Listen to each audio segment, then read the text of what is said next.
You know, like you said, if I die today, I made the set proud, nigga. You made the world proud. You know, look at this shit, bro. This shit, you know, the whole family appreciates everything, and my grandma, you know, she loved him to death, and he loved her to death, and you know, I know she was already proud, but she can't even believe the news and the people calling and just the love that the people feel about bro. You know, is one thing that I know he's happy about also. Just the family understanding what he meant to everybody else is very big. I don't want to be long-winded, man. I just,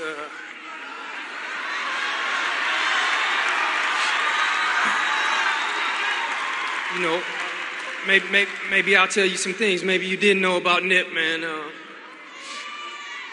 Us growing up, you know, he came home. I think I was already 3 when he came home. So, you know, I got whooped a couple times when I'm in the room and my mom came in and he's crying. I got whooped. So, you know, that was my little bro, man, and I just try to do as much as I could to lead a good example and make sure that he was good, you know.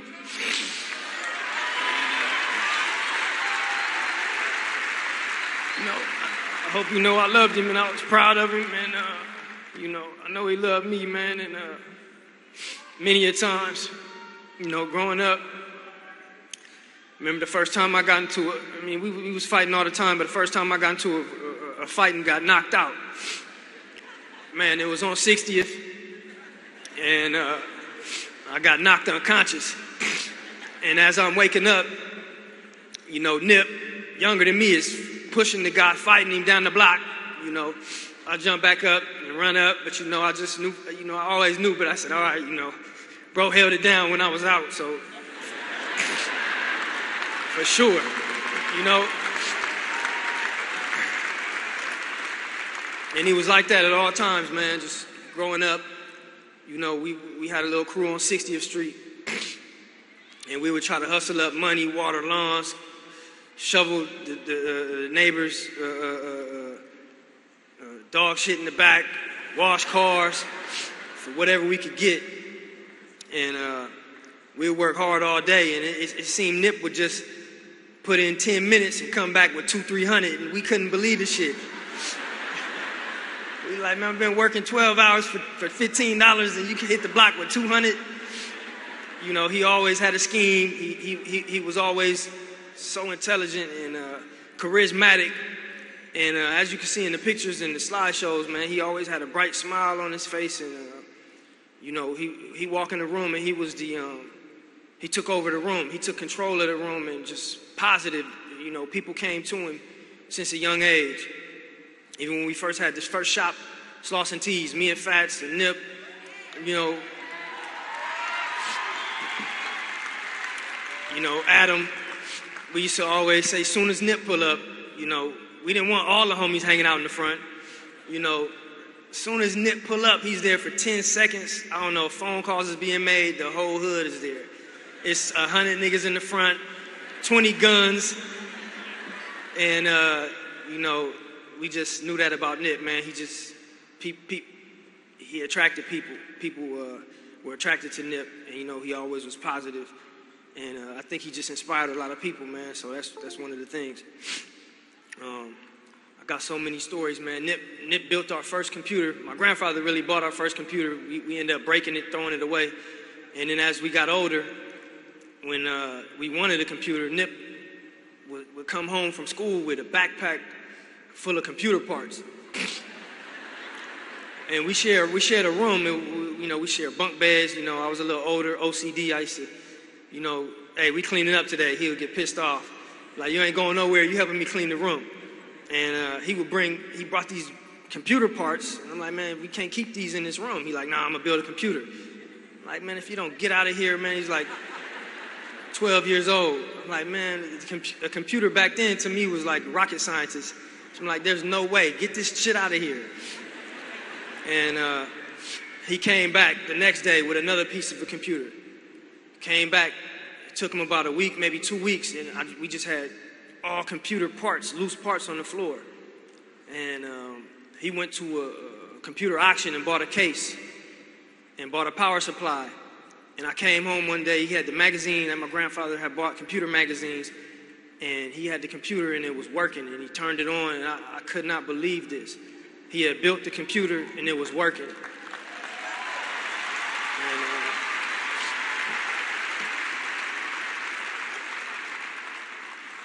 And, at that point, I was just amazed, and, I really was mind-boggled. I just, I was proud of him, and my mom, everybody, we couldn't believe it. And people in the family were coming over and was so astonished that his IQ, or just that he was able to do something like this. Later on, a couple years later, he ended up getting software and being able to record music on that computer. And I remember coming and hearing something that he recorded at a young age, and I couldn't believe that. I was amazed once again. I had to pull him to the side. I said, "Bro, did you write this?" And he said, "Yeah." And man, it was so complex and something that amazed me again. I came home the next day, I started writing. I said, "Shit, if bro did it, shit, let me see." Man, I must have wrote for 2 weeks, and I threw all that away. I said, "Okay, it skipped me."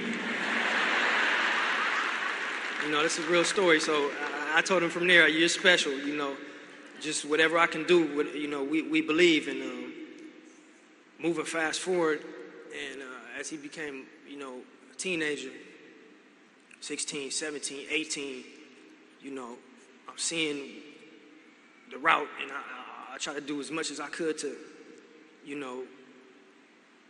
keep him out of the front line and keep him out of the streets and out of the gangbanging as much as I could. But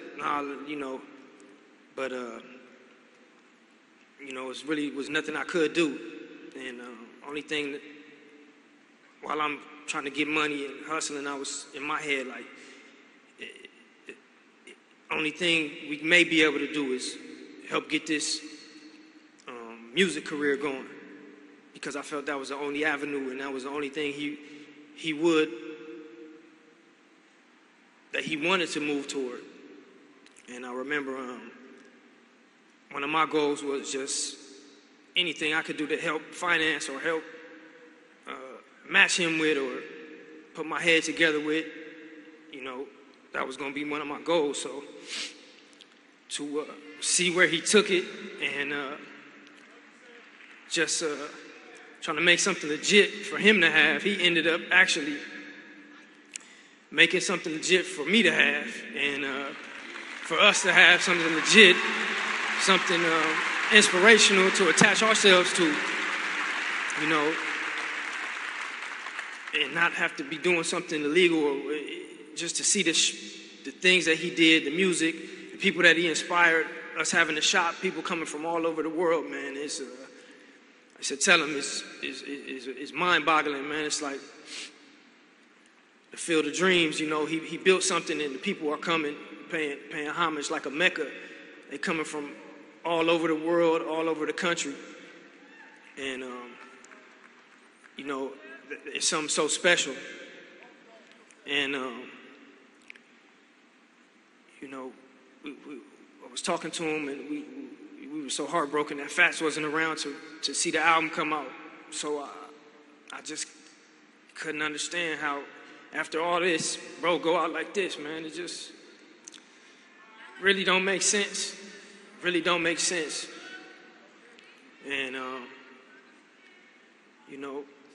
it's changed everything I thought I understood. It got to be something past this, man, for bro to go out like that.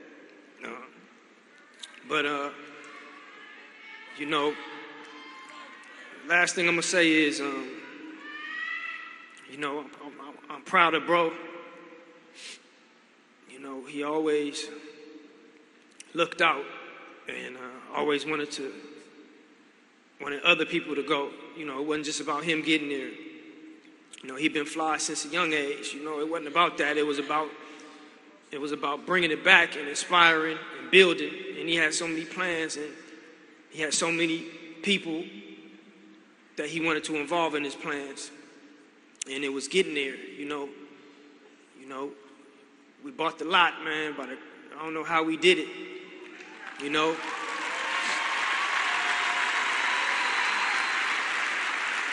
And that was a big thing for bro, man, because he used to sell CDs out the trunk. He used to be in that parking lot, and they used to try to kick him out of the lot. And y'all know what we went through with the police in that lot. And I don't know if anybody knows, we had got a 30-day notice. And they was kicking us out of all the businesses that we own in the lot. And the owner was like, man, I'm so sorry. The district attorney and the police, they putting pressure on us. They said we could lose this property if we don't kick you guys out the lot. I remember this used to be a vacant lot, and people used to be scared to rent the lot. You guys came here, you changed it. People are pulling up. Every lot is rented. And at this point, if you guys still are interested in buying a lot, rather than kick you guys out, we're willing to sell it to you.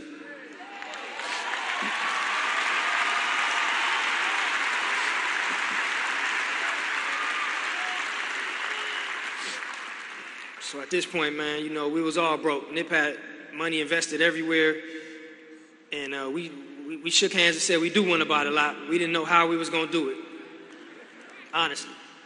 And Nip went on a scramble. I went on a scramble. Tapped in with JP, the whole team, and I honestly don't know how we did it, but we was able to close and get the lot, and Nip was so proud of that and so happy of that accomplishment.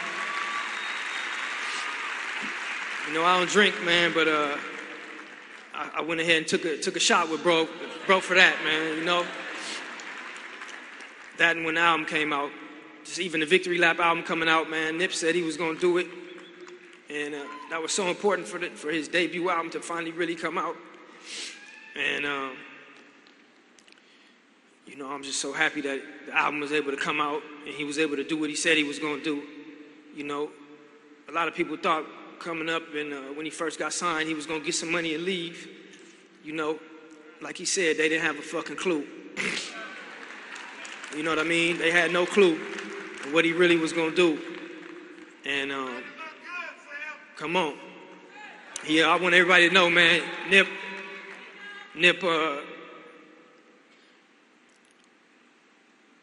put his heart and soul on Crenshaw and Slauson. And we used to talk, we gotta go. We don't know if we're gonna go at 80, 60, 30 or 20. But the one thing is to make sure when you go the right way. You stand up for what you believe in. You put your money where your mouth is. You never fold.